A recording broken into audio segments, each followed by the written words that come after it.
What is up, everybody, and welcome back to the channel for the second Ask Me Anything episode of the NHL season. I hope you all had a fantastic weekend, enjoyed some hockey. As always, I want to give a huge thank you and shout out to every single one of you who took the time to come up with a question and leave it on the post. Even the ones that don't get featured in the video, just know I read every single one, and I appreciate all of you guys. If this is your first time checking out the channel and you want NHL content just like this all year round, hit that subscribe button. And with that being said, let's go ahead and get this episode started with the first question from Razor, who says, do you think Rasmus Anderson getting a 4-game suspension is reasonable and also missing the Heritage Classic in doing so? Also, do you think this could have a bigger impact on future suspensions? And I really do appreciate the kind words. I'm glad you like the videos. This suspension has been a big topic of discussion over the last couple of days. It has been appealed by Rasmus Anderson and the NHLPA in an attempt to hopefully get the suspension shortened. If you're somebody who didn't see the hit made by Rasmus Anderson that got him that 4-game suspension, I will try and quickly throw up a clip of it here while I'm talking about this. In my opinion, 4 games this early on in the season is more than fair. I thought it was an absolutely garbage hit by Rasmus Anderson. NHL Player Safety said when they released the statement of him being suspended was he was suspended 4 games for charging Patrick Laine, but on top of it just being charging, it was also a high hit. His elbow came up, he jumped into the hit as well, and the context of the situation I think makes it a lot worse given the fact that the game was over at that point. Patrick Laine was just kind of dumping it down, shooting it down towards the empty net. Rasmus Anderson was a -3 that night. He was having a rough game, and I feel like it was very clear that Rasmus Anderson let his emotions get the best of him in that situation. So again, I think 4 games for that hit was more than fair. It sucks he's going to have to miss the Heritage Classic unless something happens with the appeal and the suspension gets shortened. The next question we have comes from Nick Holmes, who says, do you think Philadelphia can keep up their hot start? 3-1-1 to start the season. Hart looks like the goalie we thought he would be, and Couturier and Atkinson look like younger versions of themselves. John Tortorella definitely has that team playing very well right now. Obviously, getting guys like Atkinson and Couturier back in the lineup helps a ton. It's really nice to see Couturier playing well. I didn't really know what to expect from him considering how much time he missed prior to his return to the lineup. It was like almost 2 full seasons. Can the Philadelphia Flyers keep this up? I don't think they're going to be a legit threat to make the playoffs, but I could easily see a scenario where they are a lot better than people expected them to be, and maybe they're hovering around the 500 mark, or maybe 5 or so games under. If you guys remember last season, they also started really well and then kind of came back down to earth, but still finished the season better than people expected them to be. I feel like last year a lot of us expected them to be in contention for that first overall draft pick, and they really weren't. But in my opinion, even with the likes of Couturier and Atkinson back in the lineup and performing well, this is just not a playoff roster. Moving along now to the next question. This one comes from Adam Warren, who says, I don't know if you've commented on this subject yet or not, but Elliot Friedman said on 32 Thoughts, the NHL is thinking of changing the draft away from having everyone there in person. What are your thoughts? Personally, I think kids dream of the day they get to walk across that stage, and I would hate for it to be any different. So yes, I did see this, and I have yet to really say anything about it on Twitter or in a video, so I'm glad you asked this question. As far as, the players getting to walk across the stage and everything, I don't think that would change. Like, I think the prospects would still be in attendance. It's just the teams wouldn't be there,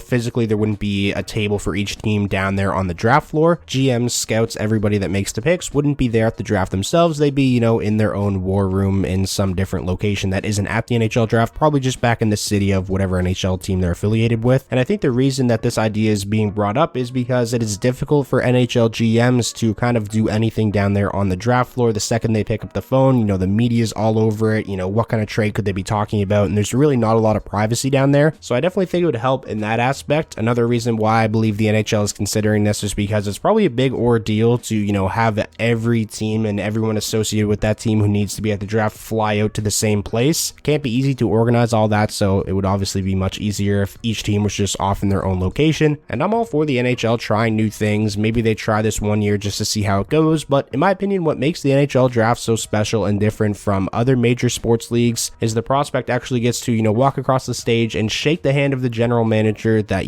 took a chance on them and selected them, and then gets to take a picture with, all of the people up there on the stage. Sometimes there's, public figures associated with that team. For example, Carey Price announced Montreal's pick in the most recent draft. He was in the draft photo, which had to be pretty cool for David Reinbacher. In my opinion, it would be really lame if Gary Bettman was just up there announcing all the draft picks and each prospect just got a picture shaking his hand, kind of like the NBA does with Adam Silver. So for me personally, I'd like to see the draft just stay the way it is. Maybe cut down the length of rounds 2 through 7 on day 2 of the draft, but other than that, I kind of just like it how it is. This next question comes from Eliminator, who says, do you think Jake Sanderson can maintain his hot start and get into the Norris conversation this season with him taking over the first power play spot from Chabot. I think it's possible. Thoughts? Sanderson has definitely been fantastic early on this season for the Sens. I think he's actually over a point per game right now through 5 games. Now, I don't think Sanderson is going to maintain that scoring pace all season long, but I could see him finishing, in the range of 50 to 55 points. As far as Sanderson getting into contention for the Norris Trophy, I think that may be a little bit far-fetched just because I feel like it would be really difficult for a guy to be a legit contender for the Norris Trophy when he's not even the defenseman on his team who, logs the most minutes and plays in all situations. That guy for the Senators is Thomas Chabot. He plays damn near 25 minutes a night. Now, that's not to say it'll never happen. I think Sanderson is definitely a guy that will get a lot of Norris Trophy votes throughout his career. I just think it might be a little bit early for that. Moving along now to the next comment. This one comes from Hatrick Kane, who says, how can Seattle bounce back after this horrific start? It certainly has been a very rough first couple weeks of the season for the Seattle Kraken, currently 1-4-1 through 6 games, only averaging 1.83 goals per game, which is 30th in the league. The offense is just non-existent right now. Philip Grubauer is back to being, regular season Philip Grubauer after a hot playoff run. Heading into this season, I expected the Kraken to take a step back. I predicted them to miss the playoffs in my standings prediction video. I just feel like there was a lot of guys on the team last year who, had career years and scored at an unsustainable pace that would come back down to earth this season. Their depth last season was just otherworldly. They had guys on the 4th line putting up 20 plus goals, and I just didn't think they'd be able to maintain that. Now, that being said, I didn't think the drop-off was going to be this big. I'm expecting guys like Jared McCann, like Bjorkstrand, like Eberle to pick it up. I don't think they're going to be this bad all season long. Even though I predicted the Kraken to take a sizable step back, I still expected them to be one of those teams, on the playoff bubble in the hunt for a wild card spot towards the end of the season. And I think they could still do that, but they're definitely digging themselves into quite the big hole to start the season, and one that may be too big to crawl out of if they don't start playing better soon. The next question we have comes from Tyler the Miler, who says, what is your biggest overreaction to start this season so far? I actually got 2. Alex DeBrincat is winning the Hart, and the Red Wings are winning the Cup. This next question comes from Hugh Barkhurst, who says, any coach's job is already on the line. Some people are already saying Woodcroft. I feel like Jay Woodcroft is fine. I think Edmonton is going to come out of this. I think it's just a cold start to the season for them. There's a lot of guys in that lineup underperforming right now. The depth just hasn't been there. Specifically, guys like Connor Brown, Evander Kane, they have to be better, and who knows, maybe McDavid being out 1 to 2 weeks could be a blessing in disguise for the Edmonton Oilers, as now guys are going to get to play up in the lineup and are going to need to step up for the Oilers to, get some wins while McDavid is out. You can't just rely on McDavid right now because he's not going to be there. One coach that I think could be on the hot seat, maybe it's too early for this because he's only in his 2nd season, I believe, with the Jets, but Rick Bowness. Last season, like halfway through the year, the Jets were one of the best teams in the league. I believe they were atop the Western Conference, and then the second half of the season, the bottom just completely fell out. He publicly criticized the team pretty heavily after their playoff series against the Vegas Golden Knights. The Jets did not have the kind of offseason a lot of people expect them to, and